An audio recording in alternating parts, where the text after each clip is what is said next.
where they're going to be most likely to spend money are on those issues that are strategically relevant, so tied to their most urgent priorities and initiatives, ones that can give short payback, and ones that can have quick turnaround time. So again, spend your time, do some research on your companies, on your industries, and try to isolate and find out where is the business. Don't be thinking about your solution, but in terms of their problems and their priorities. Can you isolate in terms of what is of most importance?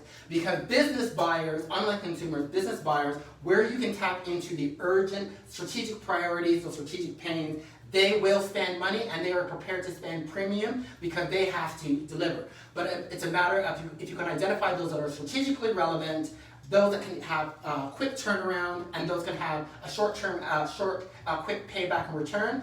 If you can think in those terms, and then think about your current product service offering, and maybe you need to come up with a bite-sized offering so that that CEO can try and get the benefits, and then look to do more. So if you're a professional service provider, for example, maybe it's about providing some sort of short IT assessment roadmap so that they can see some quick wins, see the benefit, then you can expand out to the longer projects, the longer service offerings. So really use that as a strategy as well. But again, start at the business issues and where are those business leaders hyper-invested, hyper-concerned, and feeling the most pain from a financial, operational, strategic perspective. Yeah, and I think the if you put yourself in their shoes and you're starting to deploy some empathy. So yeah, there's obviously the business owners and the leaders of those businesses, but from your business's perspective, who are you reaching out to? Who are you reaching up to? So obviously as an SME or a small to medium enterprise in the B2B, business to business space, we might be reaching up to some large organisations. So when we're starting to think about that, we're not thinking small. We're starting to think about what are the wants and desires of people, of the different candidates or stakeholders we talked about. What do they want to get out of life? What are the pains that because they'll be feeling pressure from their bosses, from their equivalents of the Kobis that are pushing down on them. They don't want to be made to look bad. They don't want to have to lay off staff. So thinking from a business perspective, but also on that individual, that stakeholder, how it's impacting them, definitely. And how can you be, the safe decision? I talk about stacking in piles and piles of value. How can we add in piles of value? But how can you add in the piles of value because they love it, but then for the executives further up the chain, you become the safe decision. And particularly for government buyers in the space right now, they're concerned about the limited money that's available through grants and those sorts of things. They don't want to have to go back and ask for more money. So it is important, you guys need to get yourselves, if you're in the mindset that I'll just get in on a lower price and I will grind up this project and increase my scope, that is the risk strategy that they're trying to avoid. You need to think about in terms of implementation, in terms of, okay, if they bring you on board, how is this going to work? What's the roadmap? How are you going? And what happens when things go wrong? And things will go wrong. You have to be able to address those different kinds of risks because they will be looking for that. Yeah. Price is really not the way to go. It's about delivering value. It's about being the expert, being the change manager, and showing you're the implementation, execution. That's how people aren't necessarily going with what's best, but what they feel are getting value and they feel secure and comfortable with. Again, it's decision confidence. Yeah. Okay, so you guys watching on LinkedIn, we've got, I'm conscious of time, we've got 7 minutes. What's a question you've got for these guys?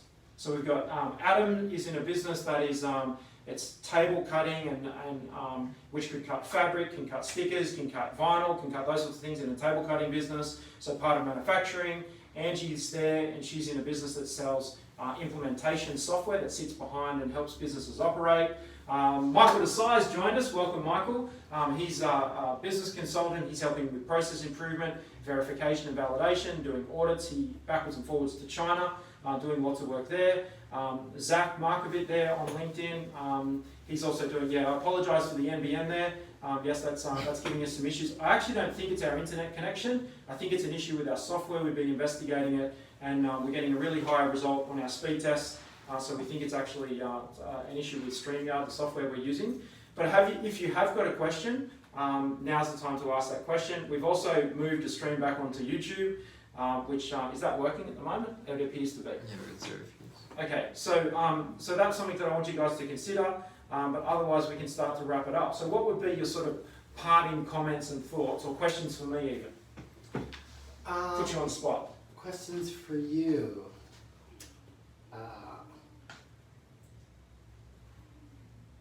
Okay, a question for you. Along the lines of implementation and support for your clients moving forward, have you thought about how the best practice group is going to kind of incorporate that as part of their sales, but also their service delivery? Yeah, absolutely. So from an implementation and support perspective, there's obviously a scale element. So a lot of the work that we're doing physically has moved online. Yeah.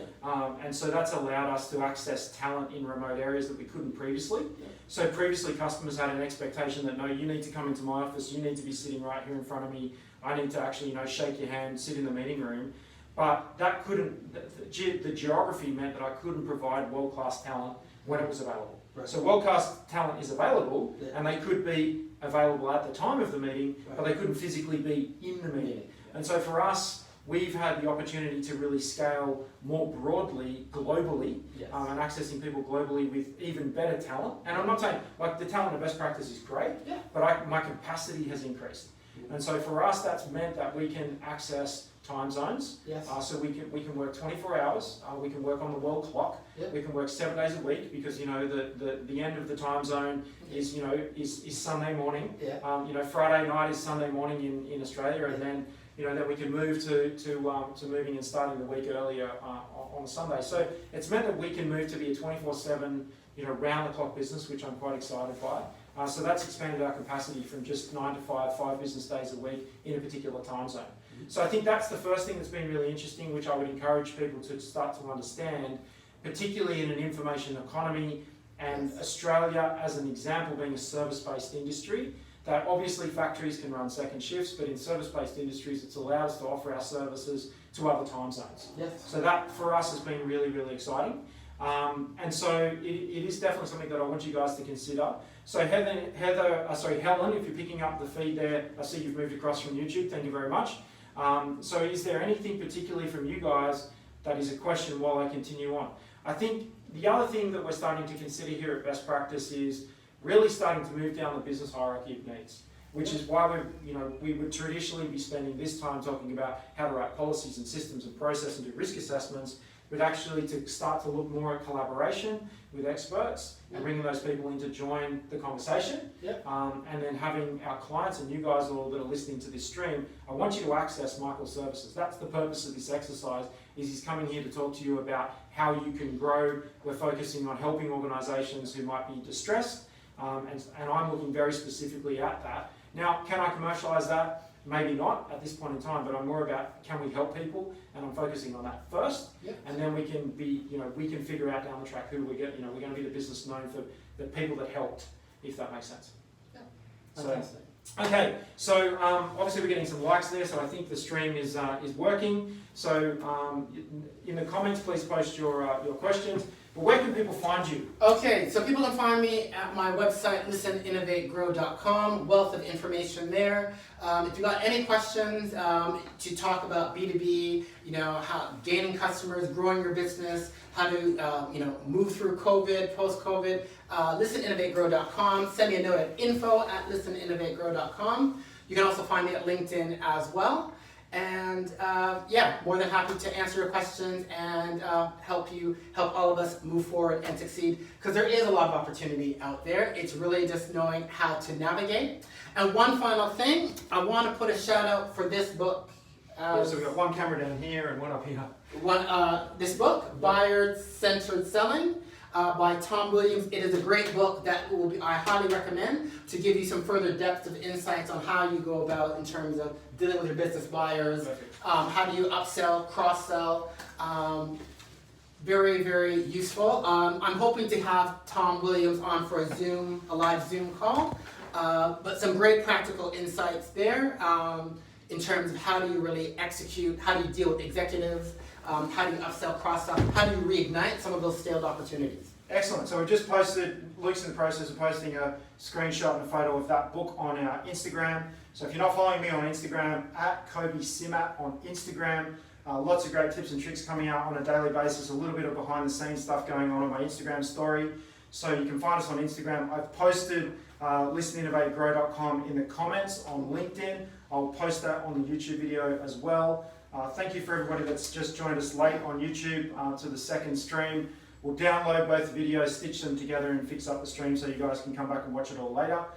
So I do want to thank everybody for your time. As always, we will be live in exactly 23 hours from now. 23 hours from now, we'll be jumping back on. We're talking about the winning formula for recruitment in the next episode of Best Practice TV, our reality TV show here that's running with our tech problems. We are trying to bend the rules, and we're doing things that you can't even Google here with our studio. So it is quite exciting, but it does have problems from time to time. So thank you, Zach. I appreciate your time. Thank you for joining us. And Zach, reach out to me if you have got any questions. Thank you, everyone. As with anybody there in the comments, you can always direct message me on LinkedIn. Please do that. Please use that opportunity. I check those messages every evening. I try to get back to everybody. Anybody I don't make it to, I talk to them in the morning. And we are going to say thank you very much, because Luke is just about to have a coughing fit and die.